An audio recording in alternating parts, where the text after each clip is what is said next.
All right, welcome back, everyone. Got another great episode, season 3, Beneath the Helmet. I'm your host, Arjuna George, former fire chief, now turned author, podcaster, coach, and here with another great guest, talking everything mental health for the first responder world. So today I get to sit down with a former firefighter from Brampton, Ontario, now the owner of Fire to Light, the CEO of Fire to Light. I got Brandon Evans on the air.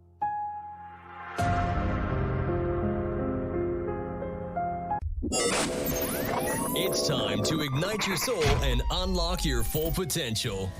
Join us on Beneath the Helmet, the podcast exploring firefighters' health and wellness.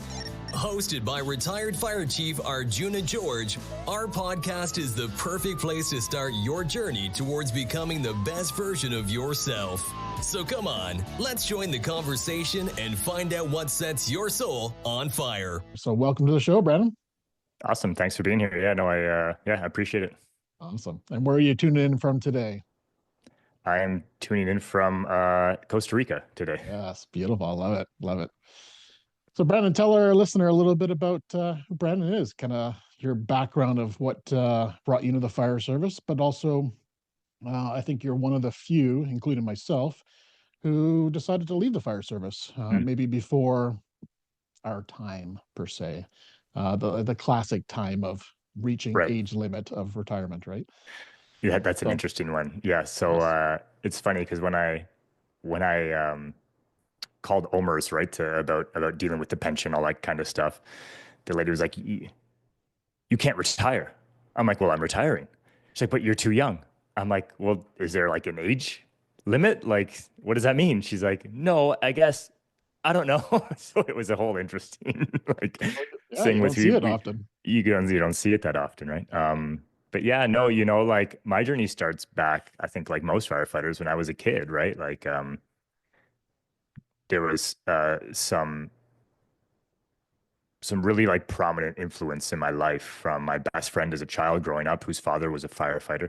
And then my wife, we started dating in high school, and her father was a chief. So I had these like amazing examples. As it comes time, you start to like look at life a little bit differently. But high school comes to an end. What are you going to do with what are you going to do with the rest of your life?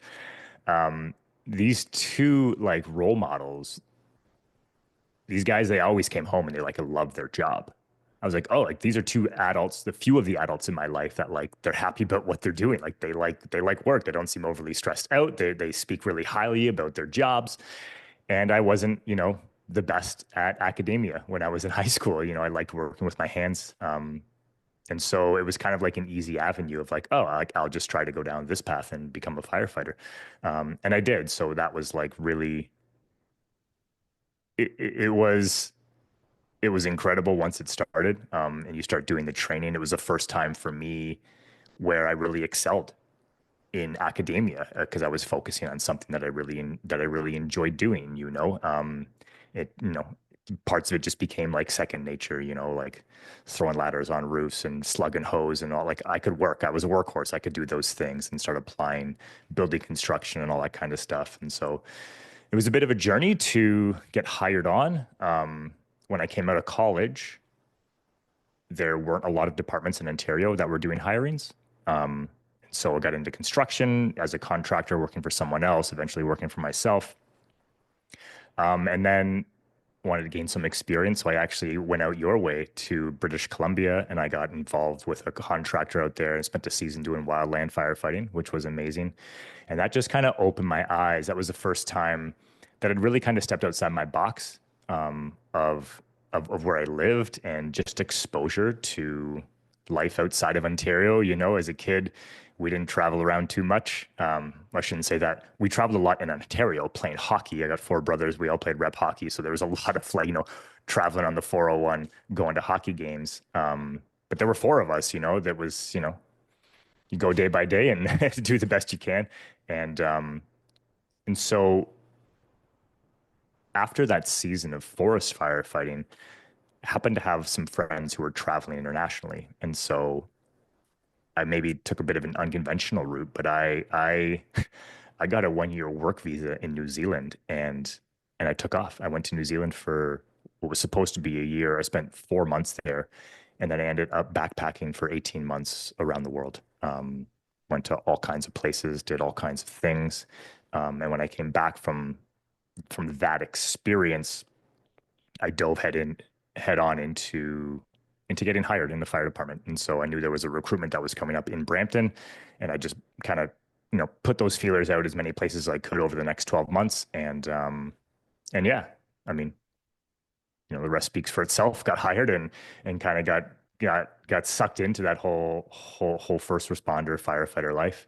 Um, and yeah, it's been incredible, right? I was volunteering for a few years before that, kind of off and on in Brampton, right? As the city was kind of expanding on the outskirts, we had two little volunteer departments or volunteer halls that were still happening.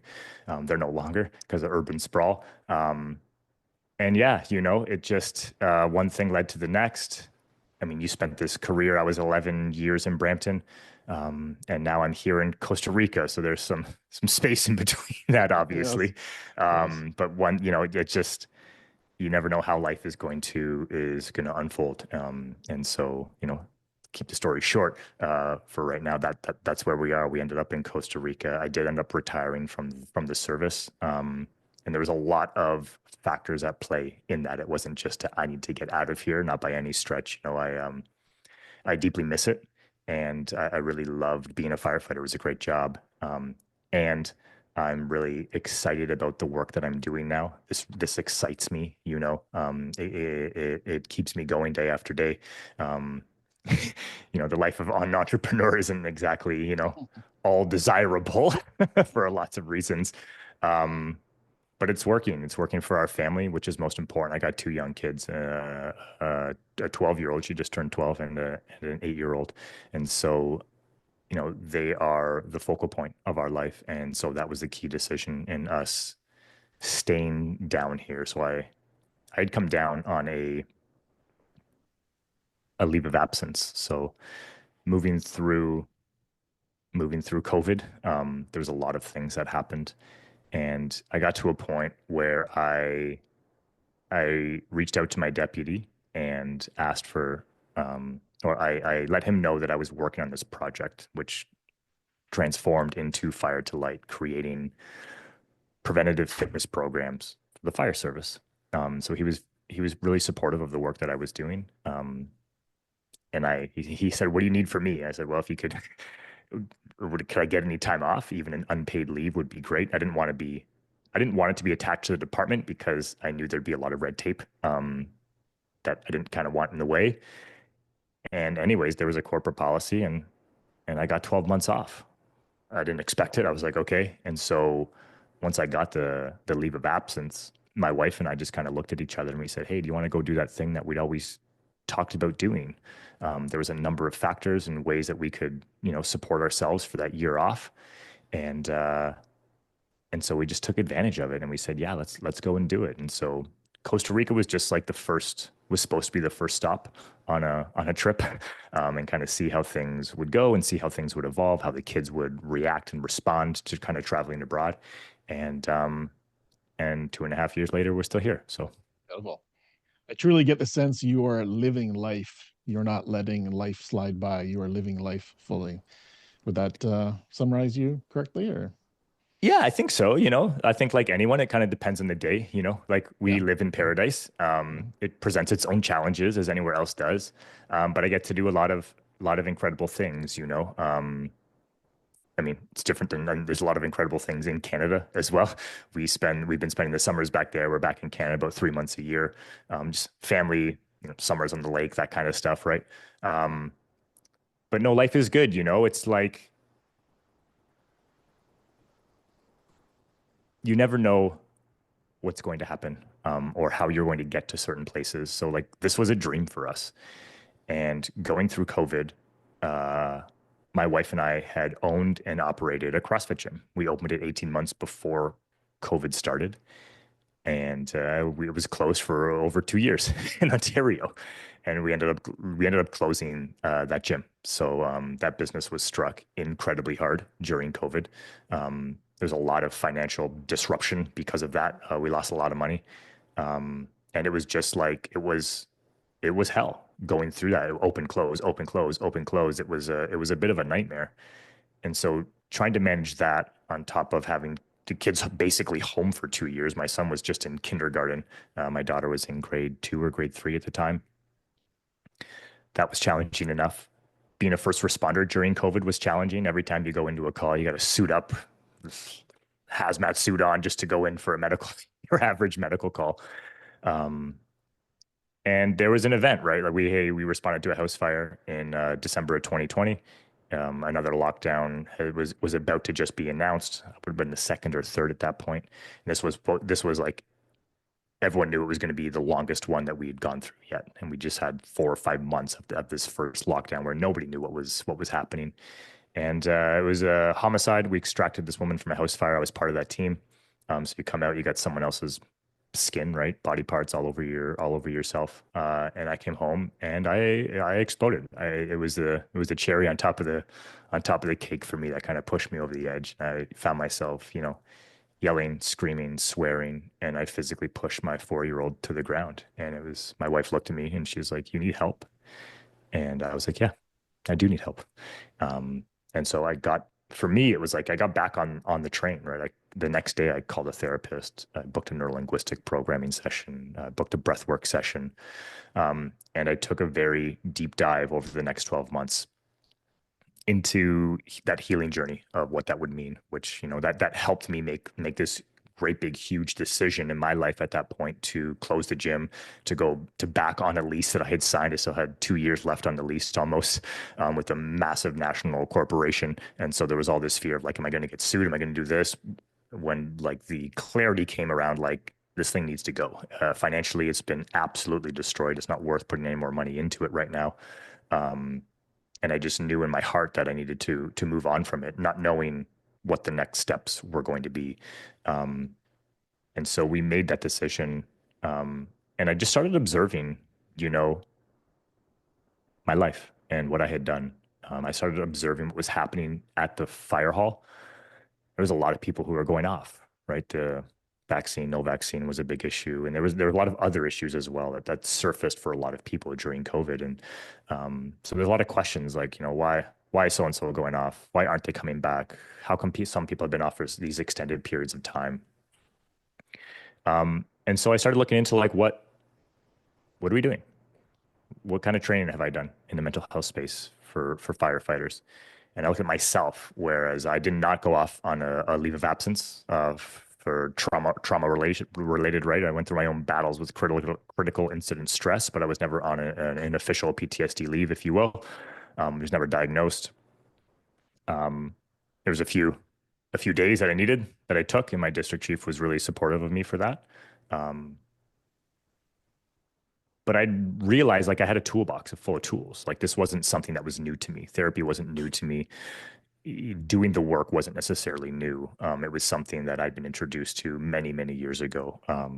Backpacking, traveling around the world, right? Being introduced to things like breath work, like meditation, like consciousness, spirituality. How can you learn more about these areas of yourself that may be unknown or just there was curiosities for me, at least in this space around consciousness. And so I had noticed that I had a toolbox. And when I went over the waterfall, I opened it up and I started using the tools, right? Like when a wall in your house falls down, you can sit there and look at it, wait for the rest of the house to crumble, or you can start putting up support walls, right? And start to rebuild the thing even stronger so that hopefully it doesn't collapse again. And as I looked into the training that I had been given, I started just diving deeper and deeper and deeper into talking to other firefighters. What are they doing? What kind of support have you had? What kind of training have you had in this space? And so I started putting these pieces together on the preventative side of things, right? And trying to put what we call a mental fitness program together. And that led to a whole bunch of other things that manifested with Fire to Light. But yeah, there's a little bit of an intro and a tidbit into kind of like where I kind of started in terms of getting into the fire service and all those kinds of things, and a little bit of my story, and then where we are now. Yeah, and when I said you're living life, it wasn't just the last couple of years in Costa Rica. from your story, it sounds like you were living life for a lot of your life. You experienced it fully. You weren't just coasting through. So I just wanted to recognize that. It sounds Yeah. like Yeah. a nice journey. It's, I mean, I've been really fortunate. I've been really lucky. And for whatever reason, just took advantage of opportunities when they popped up.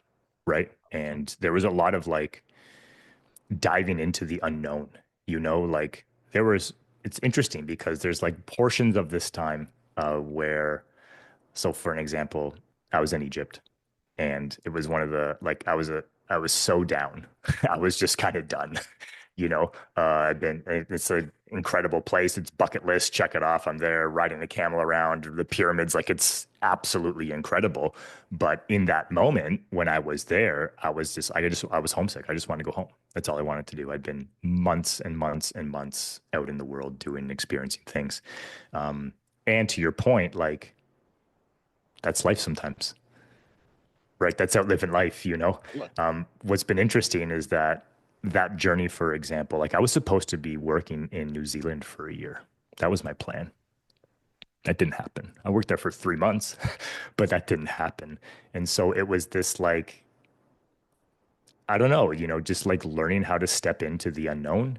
And that year and a half really taught me like it's all going to be okay. Even prior to that, like I didn't have a job when I drove out to British Columbia.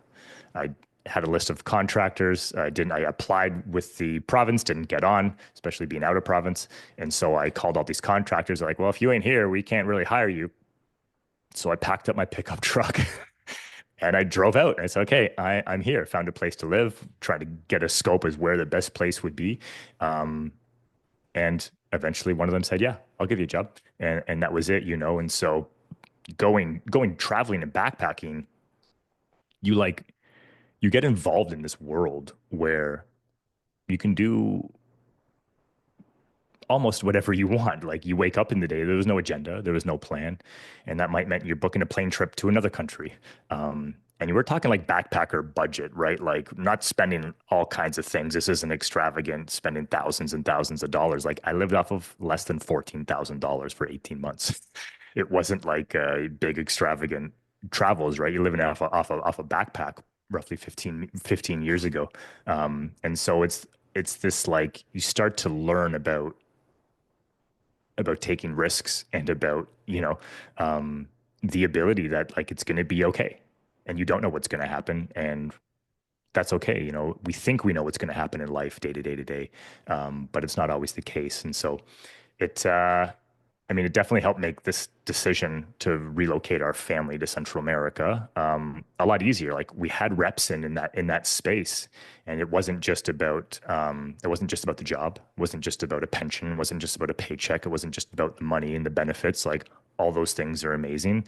The job is amazing. I love the job. Most importantly, it was about our kids, and it's like how can we provide an environment to give something a little bit different for our kids, to help them learn a new language, understand a different culture, and help to expose them to the world. Because like the biggest things that, for me anyways, that have come out of traveling outside of food are you get to know about people, and you really get a firsthand at culture and what other culture is. It's, Canada is a very multicultural place, depending on where you live. We happen to live in one of these towns that was very multicultural. And so you get a sense of that. But then when you go to someone else's home and you walk in their shoes, on their streets, in their environment, it just changes. It changes your perspective of how you look at that. And that was always something that really struck me. I just was always in awe whenever I went to a new country, traveling around, just looking at everything, the smells, the food, the way that life happens. And the big picture, it's like, well, we're all the same. We just do things a little bit differently. And so I guess, we're still doing it. When the decision came up and my deputy called me, he's like, you coming back to work? I'm like, I don't think so. As like, our kids, our kids really, really took to being here. My daughter, especially in the first 6 to 12 months, the shifts in her own confidence really started to shine through. And so that was the biggest thing, understanding what was happening in their school system back home. versus the opportunities that they have here. We just chose to maintain that education stream for them because it was benefiting them, and so it was a tough one. But we'd been through a lot of big tough decisions in the last couple of years, from going through COVID, from closing the gym to saying yes to diving back into getting help, which is not an easy thing, right? And then to wow, I guess am I really gonna pull the trigger on this and dive full into Fire to Light and see if we can't make a go of it. So Well, you're making a difference, that's for sure. thank you. Yeah, like I said, I keep going back to your story. I think it really resonates on, it really set you up to be an entrepreneur. Like you said, the risk taking, the trying new things, stepping outside of your comfort zones, all those life experiences led you to be successful as an entrepreneur. So I think that's pretty special. What for the listener right now is kind of like maybe in the same shoes as you or I in the fire service, what was it that really kind of made you make that final decision to leave earlier than you were expected to leave the fire service? And that expectation could be your own or yours or people around you. Like I said before, Yeah, it's that yeah. expectation of retiring at 55, 60, whatever that looks like. So I don't know if I always kind of knew that I wouldn't retire at 60. I never really, I shouldn't say always, I would say like, within the first 5 years of being a firefighter, you go through, we had these classifications for the first 3, 4 years. Once you get through all your classifications, first class firefighter, you kind of settle in a little bit. Then I really got into entrepreneurship in terms of investigation and starting the gym and all that kind of stuff. Um, but there was always this piece of like, maybe I won't. As a young firefighter, like, all right, maybe I'll be the chief one day. That was, you have these ambitions. There's a direct line to how to climb the ladder and do all those things. So part of it was like watching how those positions shifted and navigating, being like, oh, like I don't want that job. Like I like my job on the back of the truck, and I don't want to. It's more money, but I don't want to do that. Um, and so I was happy being on the back of the truck. As I got more mature in my role, I was happy leading from the back of the truck. Um, and there was just something like I just kind of knew I wouldn't retire. I didn't realize that it would happen as quickly as it did. Like it really just kind of crept up on me. I had no idea. If you had asked me 3 months before my chief granted me that leave of absence, I would have told you I probably would have been there until I was 50 at a minimum. Um, and so it was like to understand. I didn't have so to get back to the question, right? I didn't have this expectation that I would just live off my firefighter pension after I retired at 60. And I remember sitting around the coffee table at the fire hall and listening to some young firefighters talking about how much money they're going to make when they retire. I'm like, man, like you don't even have like 5, let alone 10 or 20 years on. Like it's not like it's 5 years away. And like I said, I love the job and I was bored. I was bored. And so, there would have been a more, I could have been occupied more had I had a desire to write for an acting captain and done the captain's exams, the promotional exams, those kinds of things, but I didn't want to. And outside of the thrill of those few calls that we get, and I worked a busy truck in the town that was firefighting. I wasn't at like a small country volunteer hall.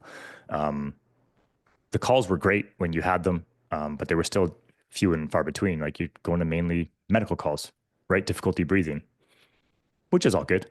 Yep. Shortness of breath. Yeah. So I wasn't being challenged anymore, to the extent that I wanted to be. And I just really dove into entrepreneurship while I was firefighting. That was my part-time job, and I had like COVID also presented an opportunity to spend a lot of time with our kids. That got stripped away a bit, working 24-hour shifts, and then go into this new business that I just started, there was a lot of time away, you know? And so as we got to spend more time with the children, because they weren't even at school, they were home now, that was both a blessing and a curse, right? Because it can be extremely frustrating at times and extremely beautiful. And so they became the priority. And I just was never, I was never geared down and focused on the money side of things that like this must be the only way. Um, I think that year abroad traveling around, like I really learned how to stretch a dollar. You know, sometimes you're literally sleeping with rats, eating street food, all that kind of stuff. Um, but it was like learning to become okay with not knowing where that's going to come from tomorrow, and that like you'll figure it out. Like being confident with the skill set that I had, that like, oh, like I've learned a lot of things in my life. Like I'm clearly capable. And I would keep asking myself this question of like, well, what if I got fired tomorrow? We're under the understanding, at least in Canada, that like, oh, this is a golden secure job. Everything's going to be okay. It might not. There were departments in Canada who fired firefighters during COVID. Like that happened. They let them go. They may have got their jobs reinstated and they may have got them back, but like that was a real thing. And so I just kind of like that kind of rolled through my mind often. And so it wasn't just being solely focused. I've had conversations with firefighters who've been off on extended leaves, right? And that's the biggest fear of like, what am I going to do now? So it's this like identity crisis, right? That maybe I just went through a bit earlier in my life than most do, of like, okay, I can be this and I can also do that. I can also try this. I can also bring these elements in. So like getting into entrepreneurship while I was firefighting, maybe that helped with that identity issue of being a first responder, or this identity crisis that a lot of firefighters go through, right? Especially as you enter the brink of retirement. Oh, they've told me that I must put in another 5 years. I got to get my best five in, whatever that means. I think the real question is like, are you happy? Like, is it fulfilling your life?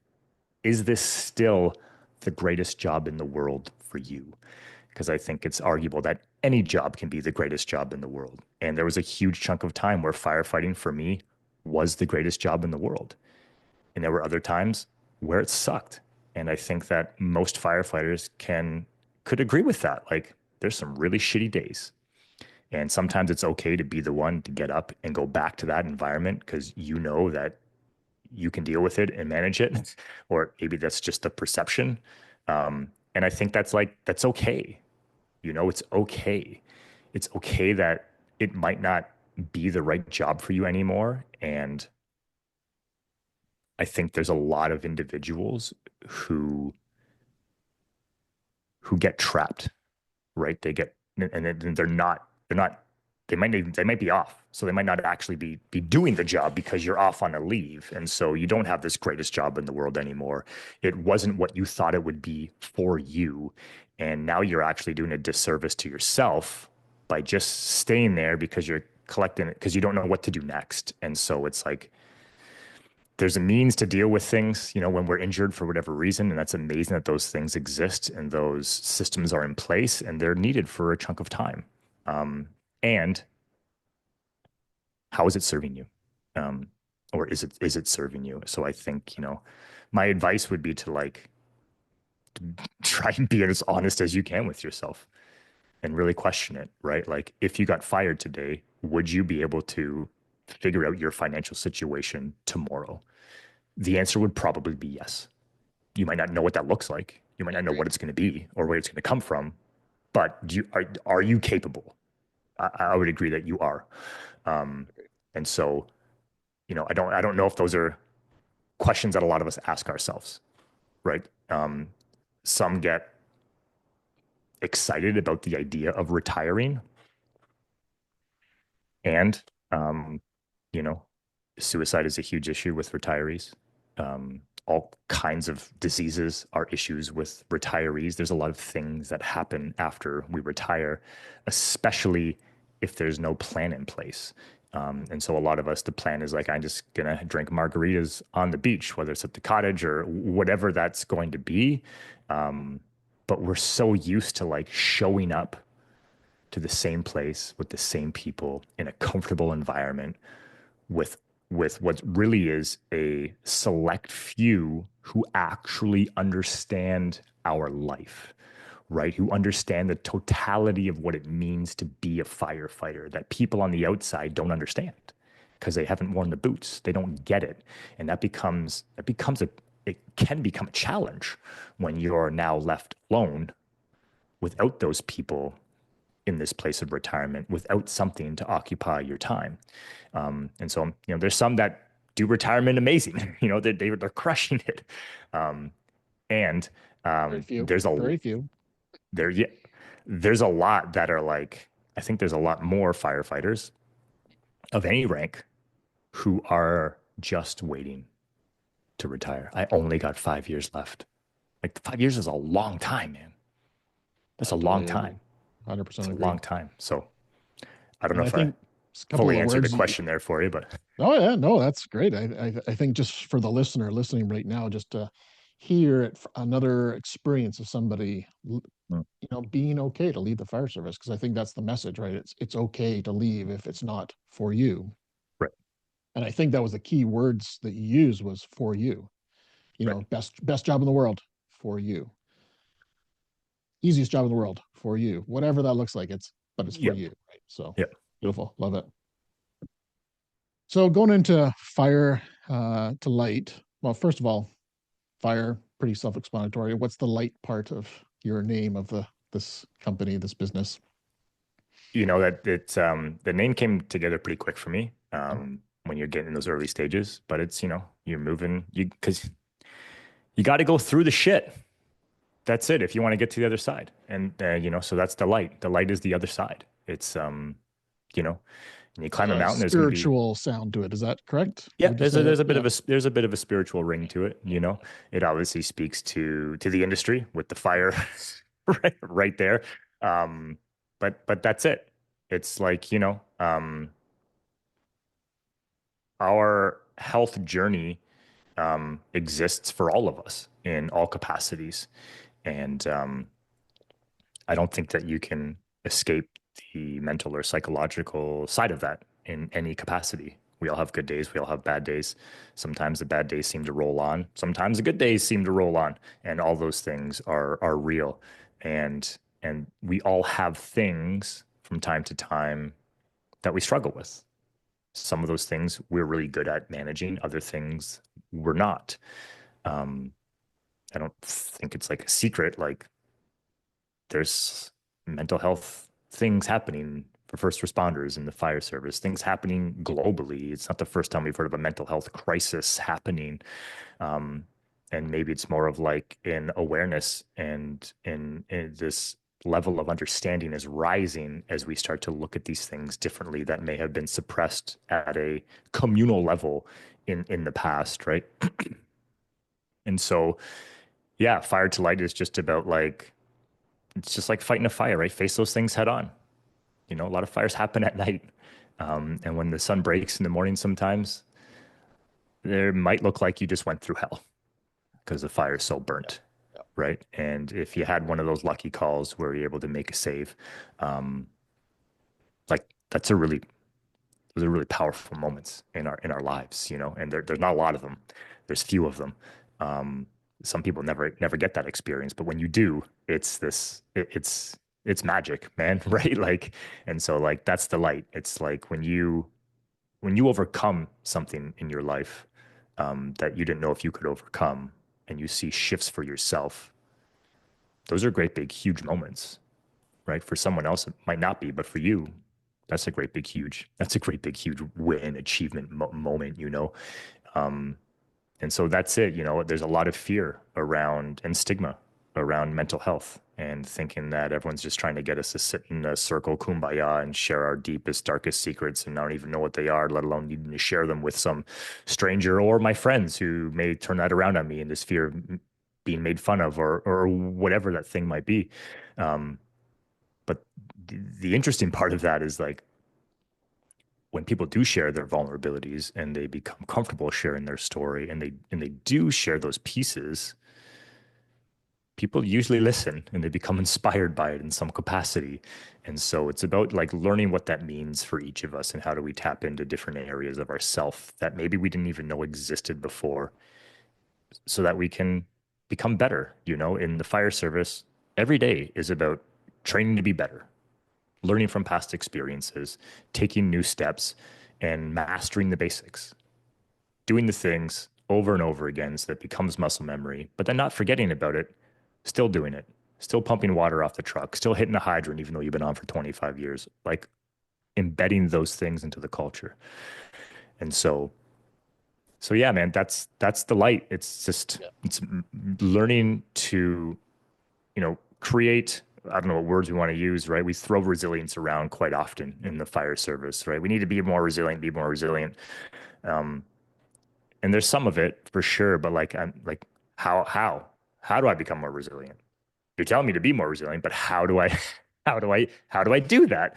That may be a part for me, at least, that I saw that might be needing some improvements on in the service. Like, how do I actually do that? Become more gritty and face those things head on, because most firefighters have conversations with other people or citizens and oh my God, I don't know how you do your job. I could never do your job. Cool. I could never be an accountant and just sit in a chair all day and run numbers. Like, I couldn't do that. So to each their own, let's just go and master our things. And so we're already incredibly resilient people. And this is just another area where it's like, yeah, it's big. Yeah, it's scary. And like, we know the results of it, like what was shocking, but not surprising was, so I conducted a research study, in 2024. And one of the things that we learned, it was on the current state of mental health in the fire service, was that over 77% of the chiefs and leaders I interviewed, fire chiefs and fire leaders, over 77% of them know another firefighter who has died by suicide. Like, that's a high number. So we know this is something that impacts us. And so those decisions happen in a very short window, right? And so it's like, how are we training people to like push through that window, to hop over and be like, okay, maybe just one more day, right? Maybe just one more day, one more minute, one more hour. Can I keep going for just one more hour? Just wait till the kids get home from school, and then at least it gives you one more day. And so that's the light. It was said to me at one point that like, and so to each their own, right? I wouldn't say that I'm a very religious person. I don't go to church. I don't abide by any specific religion. There's a few of them that I've studied, some more than others. But it said that like God just needs to grace your presence for a moment, right? That's where miracles happen. It's just like one moment of like, oh, there's something bigger than me that I'm connected to in this world. And sometimes that sticks with you for the rest of your life. And so to find those moments of excitement of a miracle for yourself, at some point, someone who suffers with substance abuse may say, oh, maybe I don't need that anymore. It's like a different voice is speaking to them and they start to change course. And it's not easy. It's really challenging. And they may be sober for the rest of their life, 10 years, 5 years, whatever it might be. But it's like those moments, they come in briefly. And so it's like to be able to be aware of those and attune to them just enough to hold on to it so that it becomes a part of you, that can carry on for the rest of your life. And so like I've had those experiences to be like, oh, okay, let's just keep going. So Just that's where where the mental, light speaks to. yeah, I love it. I love it. And like I said, it definitely has a spiritual tone to it that I can picture in my mind, fire to light, right? So very visual. So is this where mental fitness comes into play? Is this building this, like we talked about resilience, or another word we could use, but the grit, the determination to move through challenges or to make big decisions and pivot life completely, right? Is that Yeah. where mental fitness comes in? And maybe what is mental fitness for the listener who's like, I don't understand. Is this lifting weights or not? Sure. Yeah, no, it's a great question. Yes. So I looked at the training that I did um, for mental health related within the fire service. And like I said, it felt that there was this overriding message of we need you to be more resilient. Had conversations with, can you even teach resilience? And there wasn't a lot of, here's some tools to build resilience. And so in the gym world, in the fitness world, there's two sides to fitness, right? There's therapy side, once you get injured, and recovery side. And prior to that, there's fitness, exercise, preparation, and there's a whole wealth of things that go along with that. Um, and so as I looked at the mental fitness side of things and reflected on my own journey, or the mental health side of things and reflected on my own journey, it was fairly clear that like there was a lot of reps that I got in on the fitness side of my own mental health. It wasn't just a therapy side. It wasn't just, well, I can't prevent PTSD because I can't prevent the traumatic events from happening. And I might not be able to prevent some massive traumatic event internally, critical incident stress happening from inside of me. However, I do think that we can prepare for that and we can start to build tools and repetitions of how to manage our stress, how to deal with the mental side, the physical side, and how those things are connected within our bodies, within our lives. And so it's fitness for the mind and for the heart. Like, how can we build tools to keep going? I think that that we've done a poor job by segregating health, spiritual health, mental health, fitness, nutritional health, right? Um, and that's great. Like we have different elements of our health that we can identify and work on, and they all work together. At no time is one separate from the other. They all impact each other, and they're all intrinsically connected. Like it's such a deep level. And so the mental fitness side is like, yeah, like let's start looking at this differently. Mental health alone, for me anyways, it carries a lot of negative connotation.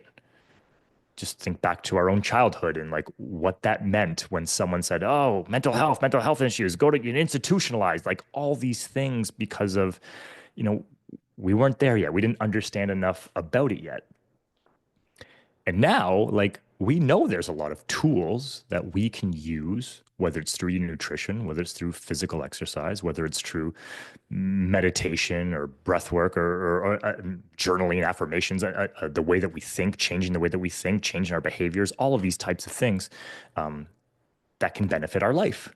And so if we can start to understand what those are, understand what works best for me, right? Again, it's like what works best for you and give those things some opportunity, just like training in the gym. If you go in on day one, you do a few bicep curls, like, man, my arms are sore. I'm probably never going to do that again. I don't like the feeling. Like, good luck being physically fit. Like, good luck, you know? However, if you dive into that in some capacity or any capacity, right, you're going to have the farmer who works outside all day long, who's incredibly physically fit, who's never lifted a dumbbell or a barbell in their life, versus the average gym goer. Again, someone who's really physically fit. So it's like finding what works for you and doing those things consistently. And so Fire to Light helps to expose us to what some of those tools at least are, and to help you identify like what are the things you're already doing that would be considered mental fitness, so that we can start to think about our own actions in a different light, in a different perspective from maybe what we're currently doing. Love it. So you talked about this research that you did, the study that you did, and I think that's probably a pretty key foundation to Firelight. Would you say that's correct? Yeah. Yeah. Yeah. Yeah. So with this document that's very, very in depth, was there any surprises or any changes of perception of the fire service post research? Yep. Yep. So the first thing that popped in my mind when you on the second thing, changes of perceptions. Um, there's as a firefighter, The perception definitely shifted of like there's a lot of chiefs that care. And so it's like I gained a lot of understanding of a leader's role, of the chief's role within the fire service that I was simply unaware of before. That kind of shifted a little bit getting into entrepreneurship because you're leading your own business. And so you just start to look at things a little bit differently. But I would often have conversations with firefighters like, oh yeah, talk what are all those chiefs having to say. There's a lot of places where you have this like, there's heads that are butting between union and firefighters and all those things. Not everywhere. And so that was really it was great to see that there's a lot of individuals that are trying to do things. So it's like an understanding of the vastness of limitations that also lay on these chiefs' shoulders. Not everyone has a capacity to do the things that they actually want to do because there's so many decision makers that are involved. I was a little surprised in the research and the data component that there's so much congruency around the world. A lot of us are doing the same thing. We're thinking along the same lines. There's few places that are kind of leading the charge. And then in those places, there's a lot of congruency about what's happening. It's like, oh, what are you doing? Okay. And we do this often in the fire service, right? We try to learn from everybody else. What's peer support 30 years ago? Oh, okay, let's all jump on guard. Let's get a systems team. What's working? What's not working? And we do some studies and change things up and all that kind of stuff. So there were some things that weren't surprising, like I said earlier, it's shocking. And again, not surprised. Like most firefighters you talk to, they happen to know another firefighter who has died by suicide. And some of these things we kind of just like, yep, that's part of the job and move on. Cancer? Oh yeah. Yeah, we all got it. Yep. Move on. So there's like the acceptance of these things. It was a bit surprising to like see the lack of training in this space. And it means very different things in different departments. I think the culture around mental health, I think it's obviously shifting. It's definitely shifting. I think we definitely are moving in the right direction. Like there's so much more conversation that's happening today than there was even prior to COVID, for example, right? I think COVID was a blessing in disguise because it has really opened the doors and opened the conversation. And so that's a part of like, that's happening in culture around the world, not just within the fire service, but that's happening in culture. But still, like over 86% of the departments that we interviewed are only training 1 to 2 times in some form of mental health programming within a firefighter's career. And so like we are desperately lacking consistency in this space and we don't treat it and this is my opinion, right? Most departments are not treating mental health, or should I say physical safety in this, or psychological safety. Let me start that again.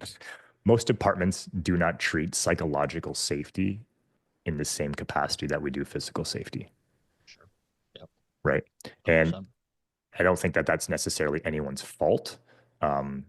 However, there is a massive, I don't know what the right word is here. I'm just going to say there's a lot of fear of leadership striving to implement anything mental health related on a consistent manner. There's a lot of check boxes. And when I say leadership, I don't just mean chiefs. I'm talking if you're in a leadership position in the union, if you're in a leadership position as a fire chief, if you're in a leadership position as a captain, as a frontline firefighter, like there's so many layers to leadership. And if we aren't doing the things consistently, if the decision makers of the department aren't consistently trying to solve the problem, but they're just checking a box, doing the same thing over and over again, what benefit is that to the department? There was a lot of messaging, especially in Canada, around that this is a saturated market.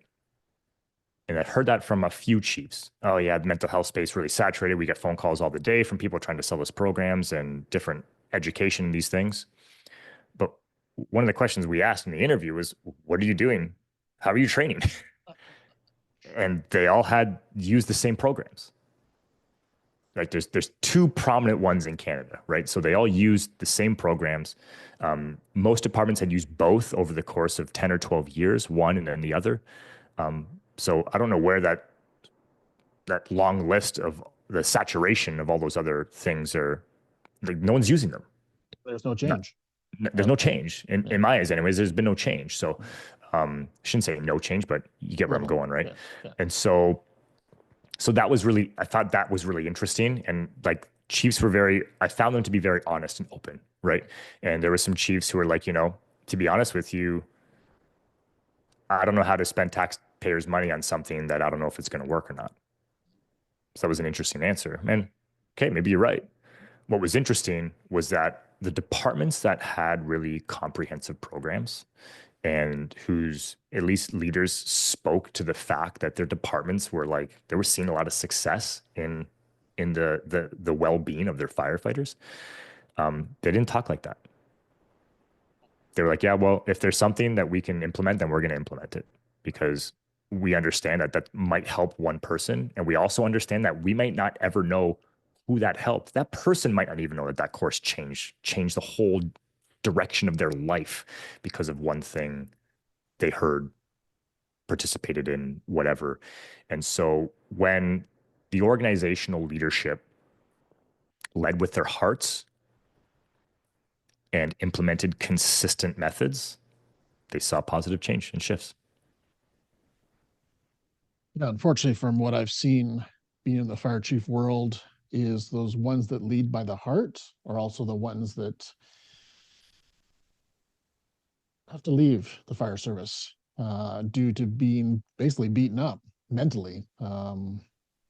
That's the challenge I've seen with that, and I've experienced it myself. So that's why I feel I can speak on that because I've seen it, but I've also experienced it.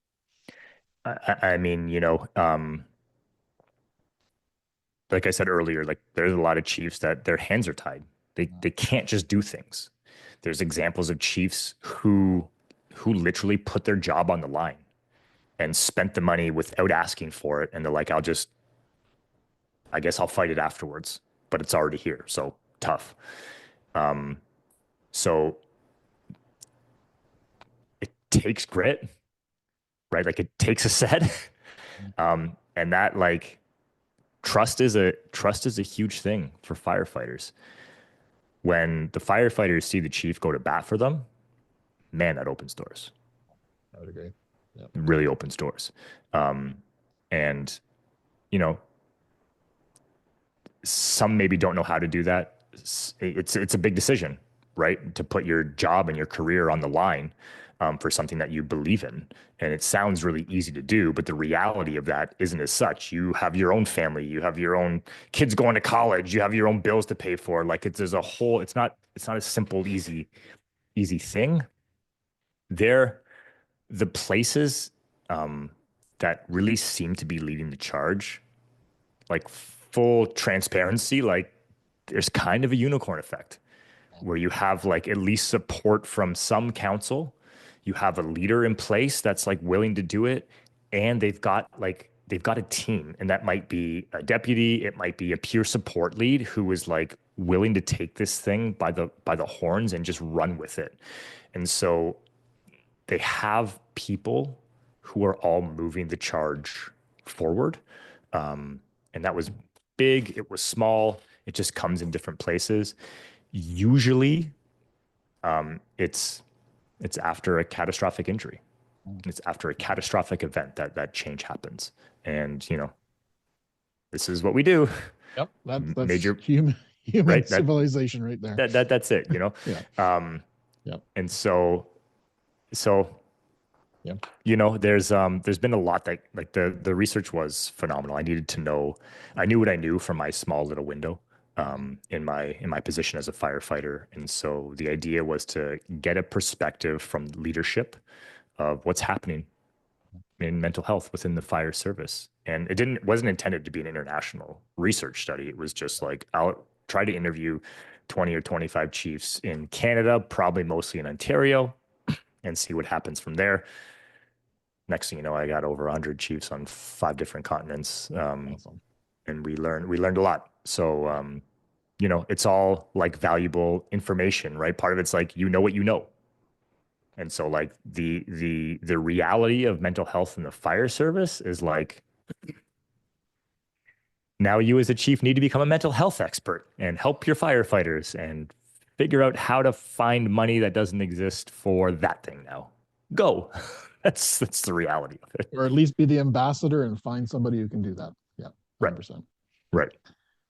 You talk in your study about the power of fire chiefs and leaders telling their stories and how important that is to kind of move the gauge of mental health, mental well-being, overall firefighter grit. Want to expand on that just a smidgen? Yeah. As I started disseminating all of the information that I collected, I found it really fascinating that these departments that, for one, they would score high on the quantitative questioning in relation to like the current state of mental health in their own fire service and their firefighters' abilities to ask for help, these kinds of questions.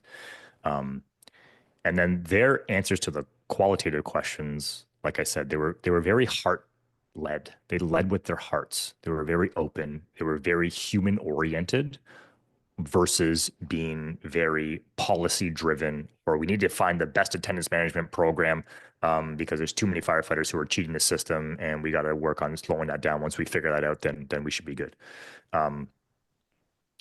And as we got into conversation, one of the last questions I asked was about their own experience with firefighter PTSD and firefighter suicide, and they didn't have to answer any of the questions if they didn't want to. And so a lot of those questions, or sorry, those conversations around that question went deep, and they started sharing their own stories with me about their own struggles, about their own journey with PTSD, about their own challenges with friends who have died by suicide. And I found it fascinating that the departments who seemed to be leading the charge at a global scale from different places on Earth all had leadership who openly shared their stories of their vulnerabilities.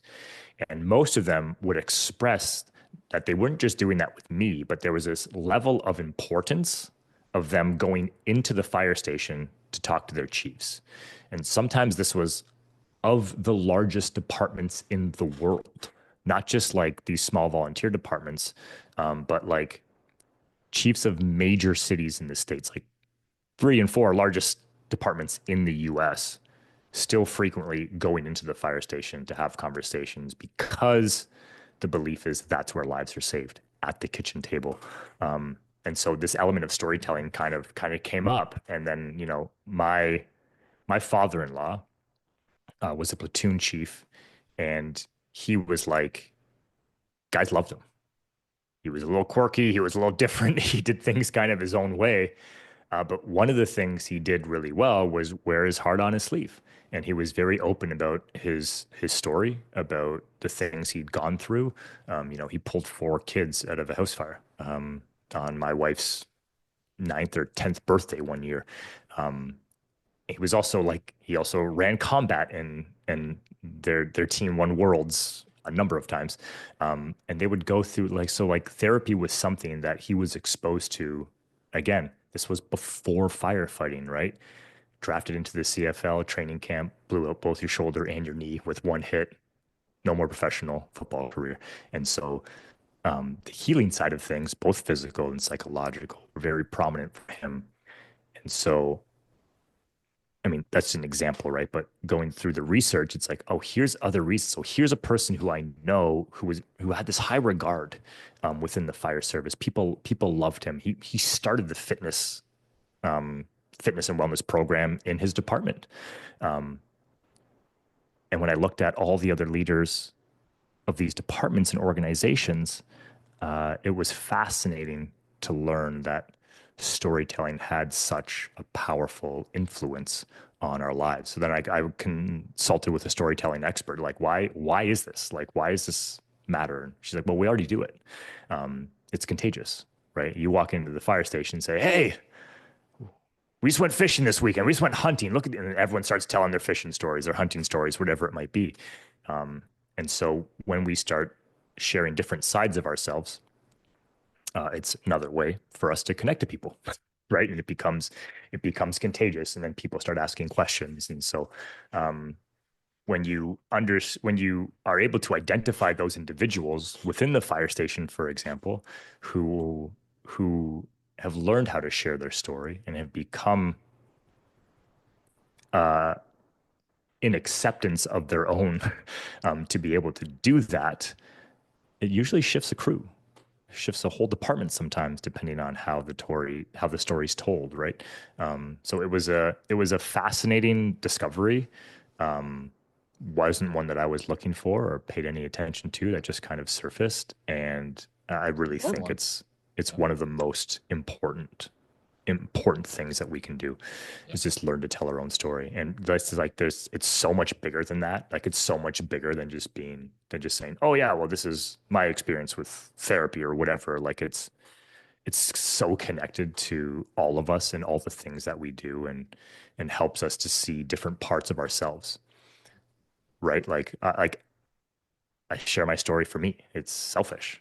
It helps me heal. Yeah. It helps me get better with those things, and identify where I am now versus where I was. And if someone comes and says, hey, thanks for doing that, like I can relate, it makes me feel good. And it's clearly made an impact on someone else as well. And so if we're not doing that, then what's the result of not doing it?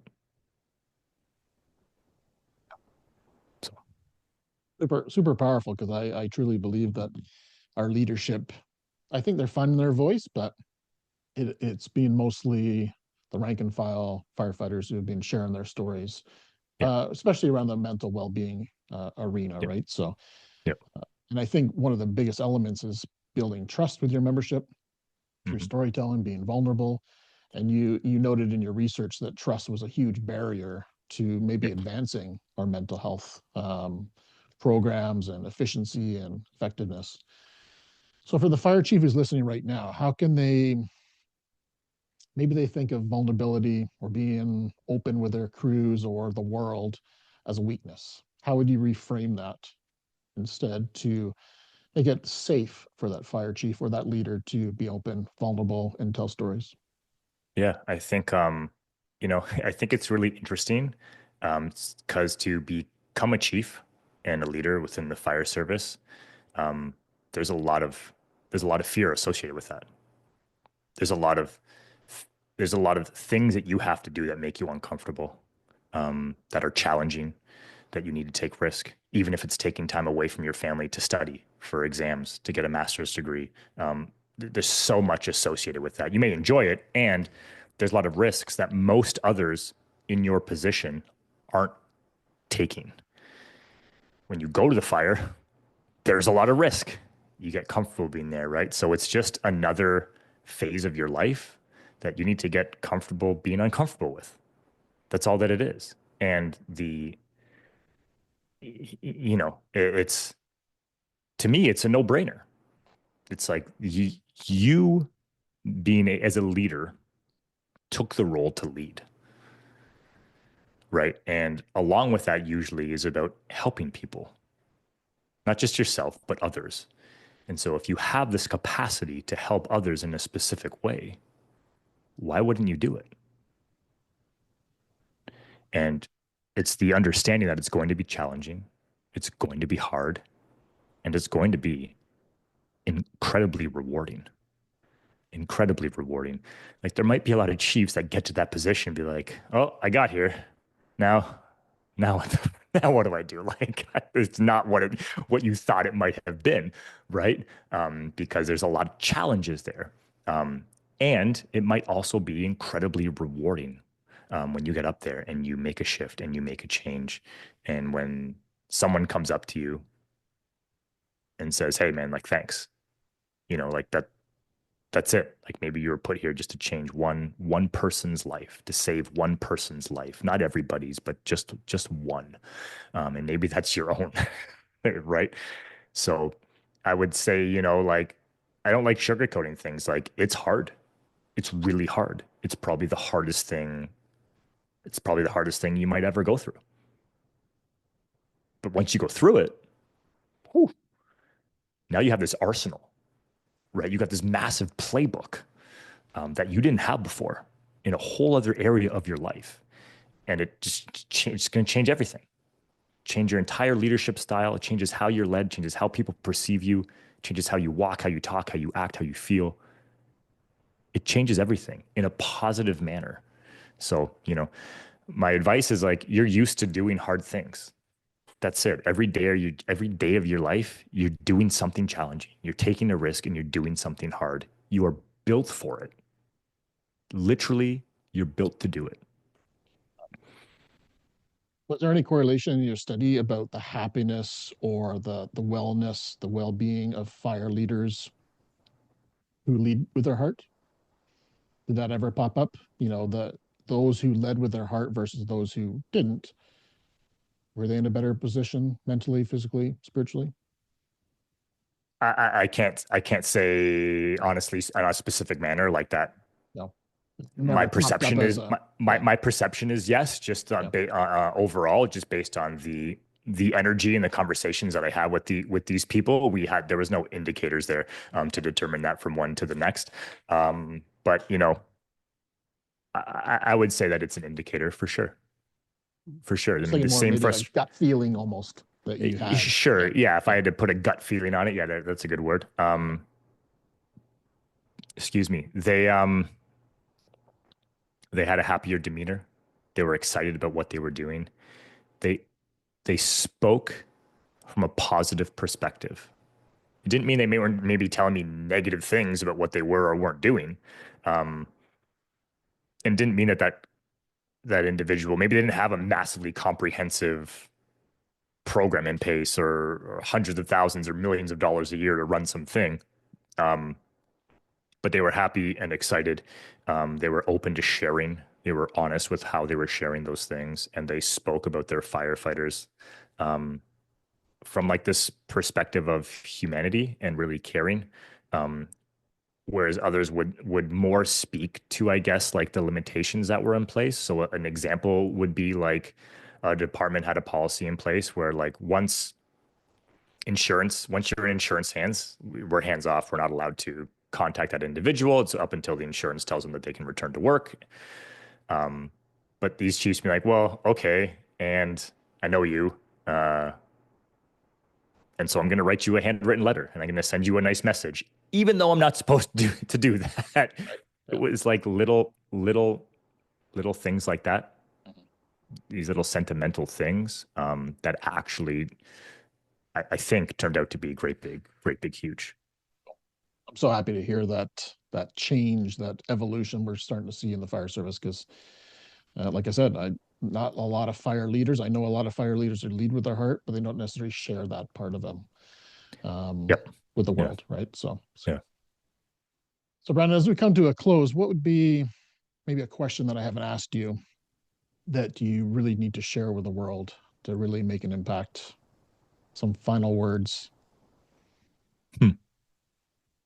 What's a question that you haven't asked me that the world needs to hear? That's what you're asking. Yeah.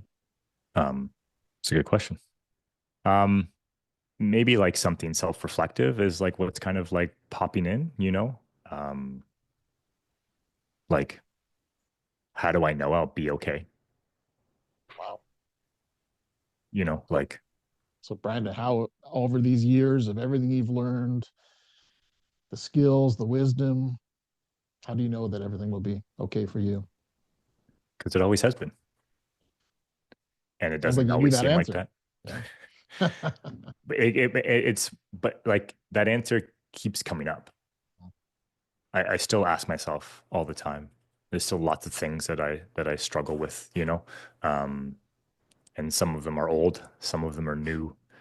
And there's lots of moments where it's like, man, like I retired, right? I retired from the fire service. There's not this consistent, steady stream of income like there used to be from a financial sense right now. I'm dealing with all kinds of local municipal governments, so there's a lot of headaches there dealing with clients and all this kind of stuff. And I know it's going to be okay because tomorrow happens. So the question, I guess, is how do I know I'm going to be okay? Right? How do I know I'm going to be okay?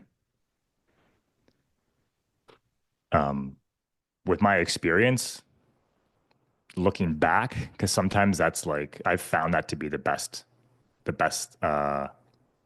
way to observe questions that you don't have an answer to, and it's to like look back on my life of like the goals that I've set, the things I've set out to accomplish, the things that I wanted to do. A lot of those things have been achieved, and some of them are still a work in progress. And so it's identifying like where were all those successes, where were all those wins. They happened, and on all those challenging days and those big, huge, challenging events that happened to us, tomorrow happened. Like the sun came up again, and tomorrow still happened. And so time is like time is an interesting thing because it's needed for a lot of things. It's needed to heal. Things don't just always change overnight as much as they do, right? Like a major event happens in a flash, and it's this whole great big, oh my God, like how am I going to be okay after this? Well, one of the things that's needed is time. And so to appreciate that time, to look back, you know, the heartache can still be there. That's that you can be happy and sad simultaneously. This is something that I've learned, right? You can have multiple emotions happening at the same time about the same event or about different events. So it's just this belief, right? Whether it's real or whether it's unknown, but there's this belief that it's going to be okay because the past has taught me that it's going to be okay, even though we've gone through really challenging things, really hard times, death, all kinds of things. Tomorrow happens, and maybe I can make something of tomorrow or in the next couple of hours. So I think it's a huge fear that maybe we don't put in front of us when we're trying to make big life decisions. What sticks out for me is that you actually self-reflect and you listen to your answers in your mind. A lot of people, we don't tend to listen to ourselves very often. We tend to just go through life on autopilot, right? And it sounds like the lessons you've learned have been from listening to yourself. Meditation has been meditation and breathwork have been the two largest components of my healing. Right. When I looked at like my fitness journey, that's meditation for 17 years, very consistently. I was asked one time, like, well, how do you do it? I'm like, dude, like always, man. What do you mean always? I'm like, just to learn to connect with the breath for a quick moment, whether you're driving in the car, whether you're walking down the street. And there's times where like I sit for long periods of time, cross-legged, I do the thing. But it's the introduction and the integration of that into all of life where it might just be the first sip of the coffee, even though the kids are going crazy in the background, and this self-reflection, like, okay, I'm going to take this quick moment, check in, and kind of move on, right? And the breathwork piece is like it changed my life. Yeah, I would concur. It's changed my life as well. Yeah. It's such a powerful tool. It's such a powerful tool, and it could seem weird, it could seem silly, it could seem funny, it could seem like, what are you talking about? But just when you work with the right person that understands that skill and that modality, the way that you're able to tap into what's happening in your own experience, in your own past, in your own future, and how it's able to reshape things. It's just been absolutely incredible. And the biggest piece has probably been like, different types of breathing exercises to like just calm down. Okay, I went from 100 to 80. Sweet. That's a huge win. Like this 20% stress that just got relieved off my shoulders in 2 minutes because I did a quick little breathwork session. Okay, that's a bonus, right? And it's accessible. It's not necessarily free for everyone, but it's pretty darn close, right? It can be, yeah, like you got to invest, right? And sometimes that's time, sometimes it's energy, sometimes it's money, like Yep. that we're investing anyways in things. Um, and then you have these tools that you can use at any given time. So So this report the study that you've done is super valuable to the fire service, mhm. and I believe you have it accessible to our listeners Yep. as well. If you could leave us with one section of this report that you say all leaders, all chiefs should read. If you don't have time to read it all today, where should they start? Is there some part of that report that you're like, this is the section that I need everyone to read? Hmm. Um, which section? Or or quote or Yeah, yeah. So stat. this is okay. Here's a quote. This is the first quote that popped in, and then I'll give you a section.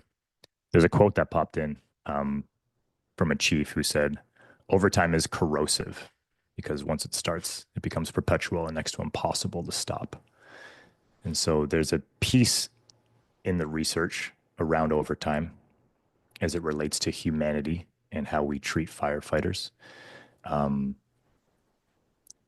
and I found it quite interesting. It wasn't something that I looked for. I was looking at how much money do we spend on preventative mental health initiatives. No fire chief could give me a number. What they could share was entire wellness budgets, right? Just kind of how you budget things off. So we collected wellness budgets. And then as chiefs were responding to a question about the increase of their firefighters who were going off on leave and how they were responding to that, overtime came into play.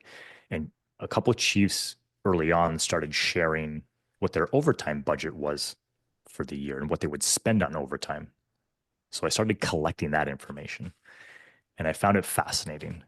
So the global average that we spend on entire wellness for an organization includes staffing is 0.7% of overall operating budgets.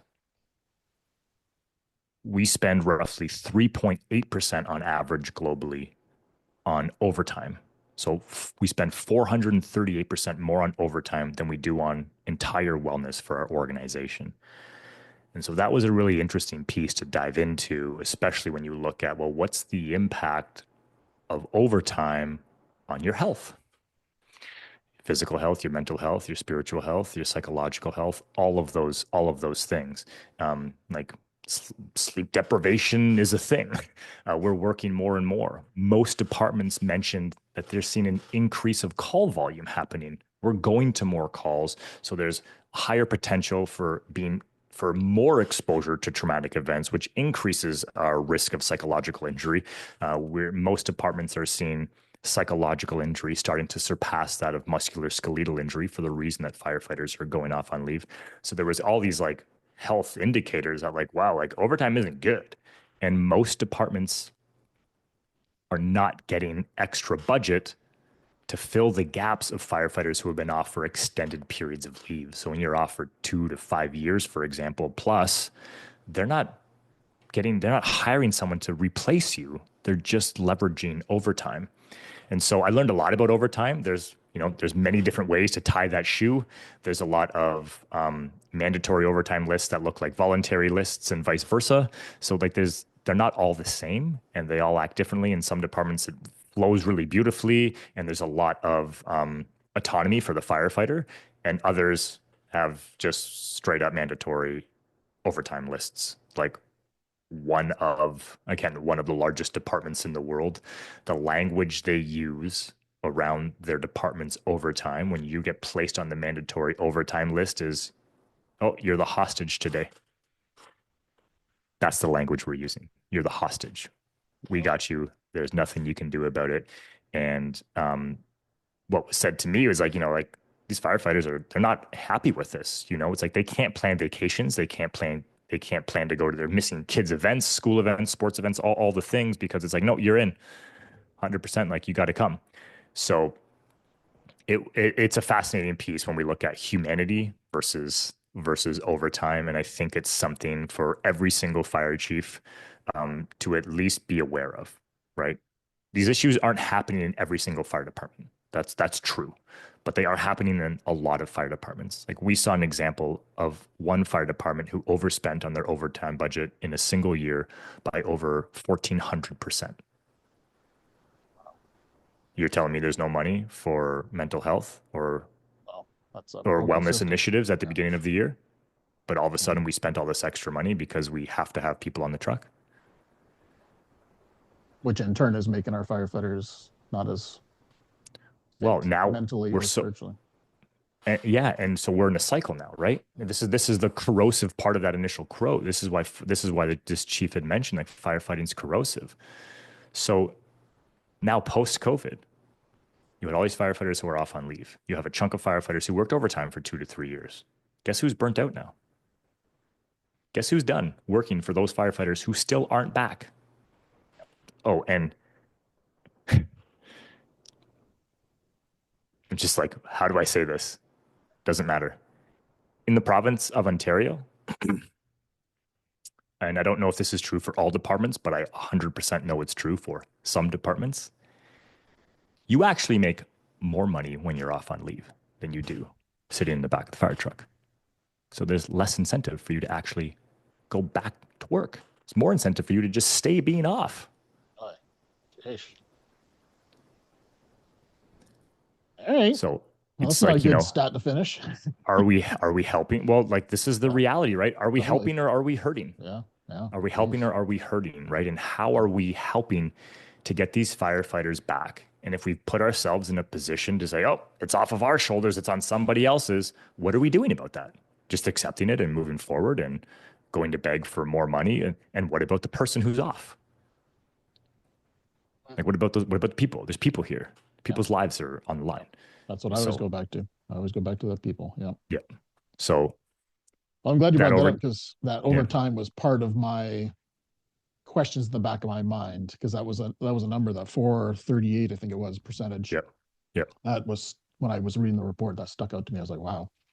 So I'm glad you brought that up. That's perfect. It's a big number. It was one that kind of like, I kept going back to it and back to, I'm like, how do I articulate this? Is this right? Is this, anyways, it was, I think it's a big one. Overtime's a huge issue, and I don't think it's getting any better. I think it's only getting worse. And there are already departments that are like, well, what do we do now? We don't have enough people. We don't have enough personnel. It's an issue, a real big issue. There's a lot of retention and recruitment issues happening.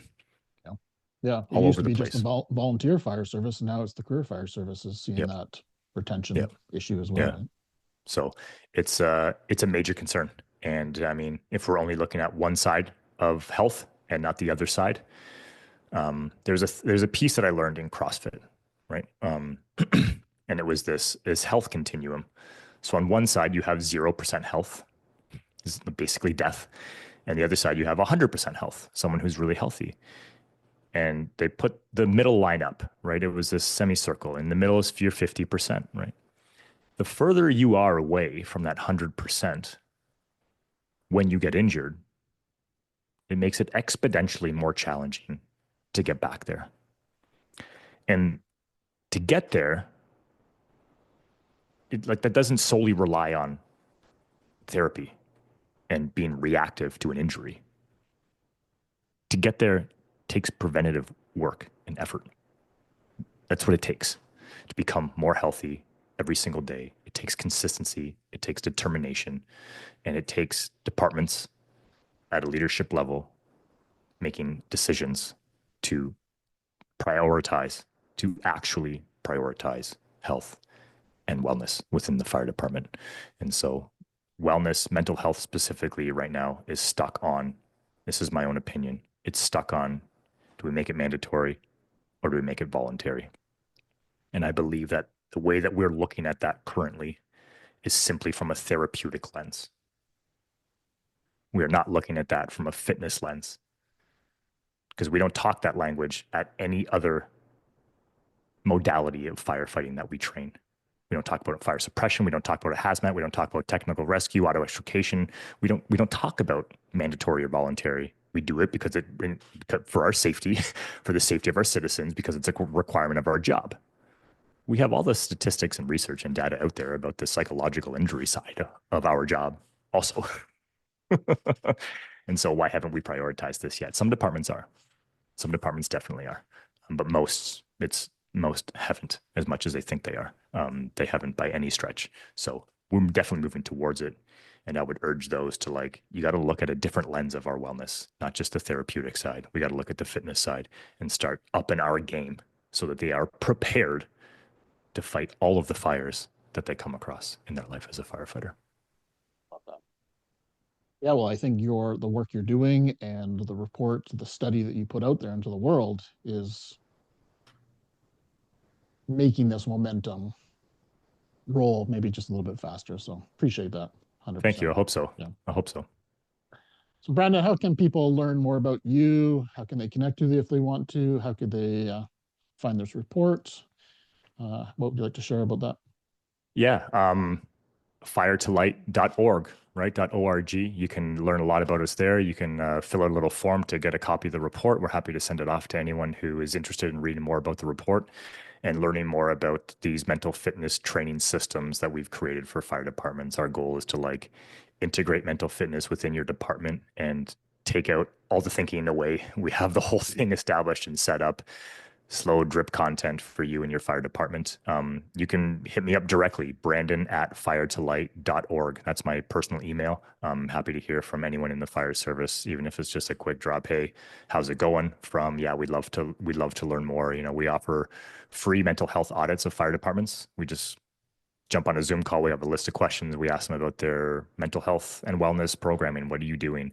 And then we can provide suggestions, some free resources and all that kind of stuff. So there's a number of different ways on social media, Instagram, we're firetolight_firefighters. That's what you'll find us on Instagram. Brandon, it's been a pleasure. I would kind of summarize this as being an inspiring conversation about the future of the fire service. So awesome. That's how I would classify this. Yes. Great. Thank you. So to you, the listener, hopefully you enjoyed this great episode today with Brandon and kind of also got inspired a little bit to maybe do your part in the fire service in tweaking it 1% each day, but also tweaking yourself 1% each day and looking at that full preventative measures for when shit does hit the fan. So. All right, everyone. Hopefully you enjoyed this great episode. Until next time, stay well. All right, that's a wrap. Awesome. Thanks, bro. You betcha.